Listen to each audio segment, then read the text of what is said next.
નમસ્કાર દર્શક મિત્રો, ફર્સ્ટ ન્યૂઝ ઇવનિંગ બુલેટિનમાં હું ઉદય રાવલ આપનું સ્વાગત કરું છું। બુલેટિનની શરૂઆત કરીશું ઉમરગામના મુખ્ય સમાચારોથી। રત્નાગીરીના નાનીજ ગામથી 1 લાખ યુનિટ રક્તદાન કરવાનો સંકલ્પ ભક્તોએ લીધો હતો, જે શ્રી નરેન્દ્ર મહારાજજીના આશીર્વાદથી સફળ બન્યો છે। ઉમરગામ નગરપાલિકા દૂધનાથ મહાદેવ મંદિર ખાતે ભક્તો દ્વારા રક્તદાન શિબિરનું આયોજન કરવામાં આવ્યું હતું। નાનીજ ગામના જગતગુરુના આશીર્વાદ લઈ સેવકો ભજન કીર્તન સફાઈ અભિયાન જેવા ઉમદા કાર્યો કરતા જોવા મળે છે। રક્તદાન મહાદાનના સૂત્રને અનુસરી ગાંધીવાડી દૂધનાથ મહાદેવ મંદિર ખાતે रक्तदान शिविर में मोटी संख्या में दाताओं रक्तदान करवा उमटी पड़ा था। रामानंदाचार्य स्वामी नरेंद्र जी महाराज, इनके प्रेरणा से आज हमारे यहाँ उमरगांव दूधनाथ मंदिर गांधीवाड़ी यहाँ पर ब्लड कैंप का आयोजन किया हुआ है। हमारे जगत गुरु श्री भारत देश में आज 4 जनवरी से लेकर 19 जनवरी 2025 तक 1200 कैंप का आयोजन किया हुआ है और उस 1200 कैंप में हमारा लक्ष्य था 1 लाख ब्लड डोनेट करने का। उस लक्ष्य में ब्लड डोनेट आज 19 जनवरी है, तो उस लक्ष्य में आज 1,11,111 रक्तदान ऑलरेडी हो चुके हैं। और जगत गुरु रामानंदाचार्य नानी धाम की ओर से ये प्रेरणा देने वाला प्रेरणा है सबके जो डोनेट करते हैं, तो सभी को यही हम लोग कहना चाहते हैं कि आप भी यहाँ पर सभी ने ब्लड डोनेट करना चाहिए। और जगत गुरु श्री का यही कहना है, तुम जिए और दूसरे को जीने में सहायता करो। यही सभी के सामने हम लोगों ने ये ब्लड कैंप का आयोजन किया हुआ है और सभी ने यही प्रेरणा लेकर ब्लड देना चाहिए। वापी टाउन खाते संस्कार भारती हाईस्कूल में एन्युअल डे की उजवणी करवामां आवी हती। बागबाननी थीम साथे उजवायेला एन्युअल डे में शाळा में अभ्यास करता नर्सरी थी 12मा धोरणना विद्यार्थीओए तेओमां रहेली प्रतिभाना दर्शन कराव्या हता। एन्युअल डे की उजवणी प्रसंगे उपस्थित रहेला वलसाड जिला शिक्षण अधिकारी राजश्रीबेन टंडेल, रेखाबेन श्रीवास्तव, एसपी दमणिया, पूर्व नगरपालिका प्रमुख काश्मीराबेन शाहना हस्ते शाळाનું નામ રોશન કરનાર વિદ્યાર્થીઓને પ્રશસ્તિ પત્ર આપી સન્માનિત કરાયા હતા। સૌપ્રથમ તો સંસ્થાને અભિનંદન આપું છું કે એમણે બહુ સરસ એક થીમ પસંદ કરી કે પેરેન્ટ્સ આપણા માટે કેટલું બધું કરે છે અને એના માટેની આપણી ફરજો શું અને આજની પેઢી જે કેટલીક ભૂલતું જાય છે એને યાદ કરાવવાનો આ પ્રસંગ રહ્યો। એટલે સૌપ્રથમ તો એમને અભિનંદન।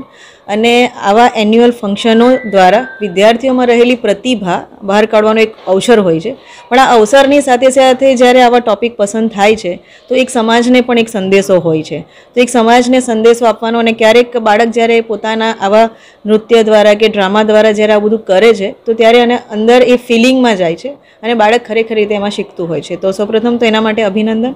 શાળાઓ બહુ પ્રયત્ન કરે છે કે બાળકને બધી રીતે સર્વાંગી વિકાસ કરવા માટે લઈ જાય, પણ ક્યારેક વાલીની ઈચ્છાઓ આની અંદર બાધારૂપ પણ આવતી હોય તો વાલીઓને એટલો જ સંદેશો કે જ્યારે તમે આ શાળામાં મૂક્યા હોય કે જેવી શાળામાં, તો જ્યારે શાળામાં તમે મૂક્યા તેના પર પૂરો ભરોસો રાખો।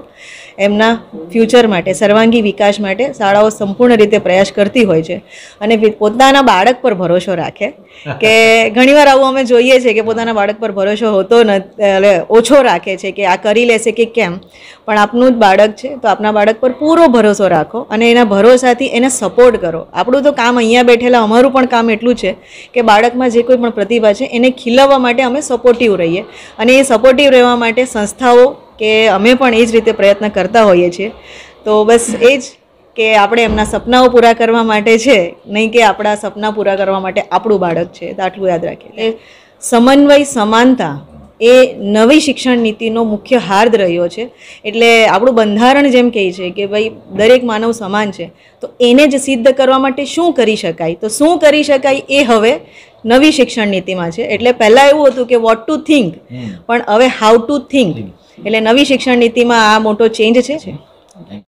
इस बार हमने बागबान का एक थीम लिया है, जिसमें हम पेरेंट्स को किस तरीके से रिस्पेक्ट देना चाहिए और उसी तरीके से हम आगे फ्यूचर में जो बच्चे हैं हमारे वो किस तरीके से रिस्पेक्ट को आगे लेके उसको अच्छी तरीके से रख सके, यही थीम के साथ हमने इस बार सेलिब्रेशन का प्लान किया है। इवन हमारे पेरेंट्स से भी यही अनुरोध रहेगा कि इस बार जो थीम है उसको अपने लाइफ में अपनाएं, ताकि उनका और उनके साथ उनके बच्चों का भी फ्यूचर सेफ हो और काफी अच्छा हो। वापी चला विस्तार शुभम 2 कॉम्प्लेक्स में रहता 2 मित्रों उज्ज्वल डोलिया और संजय शुक्ला आगामी 22મી જાન્યુઆરીના રોજ वापी थी अयोध्या दौड़ीने जवा रवाना थशे।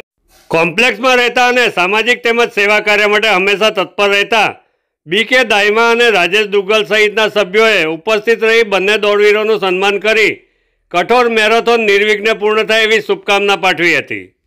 બંને યુવાનો વાપીથી અયોધ્યા 1500 કિલોમીटरનું અંતર 25 દિવસમાં પૂર્ણ કરશે।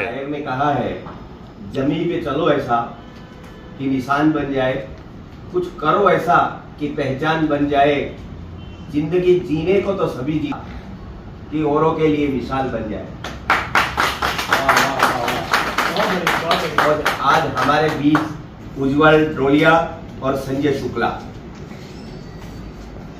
इन्होंने अपनी प्रतिभा से, अपनी लगन से, अपनी मेहनत से, जिससे इनकी तो पहचान बनेगी ही, हमें गौरव है कि हमारे को पहचान मिलेगी और बाकी लोगों के सामने एक मिसाल बनेगी युवाओं के, कि किस तरह से आज की युवा जिनके बारे में कहा जाता है कि सारे लोग उससे इंस्पायर होंगे। ये अयोध्या दौड़ कर जाएंगे, 1500 किलोमीटर की यात्रा है 25 दिन के अंदर, और वापी का एक संदेश लेकर जाएंगे। वापी के लोगों की सुख शांति के लिए तो है ही, और जहां भी रुकेंगे इनका एक मिशन है, बेटी बचाओ, और हम सब की ओर से और जाकर के और राम मंदिर में रामलला को प्रार्थना करेंगे, सबकी सुख शांति की, सबकी समृद्धि की, गुजरात की समृद्धि की, देश की। फास्ट न्यूज इवनिंग बुलेटिन में आज बस आटलू ज। आवतीकाले फरी मळीशुं। नमस्कार।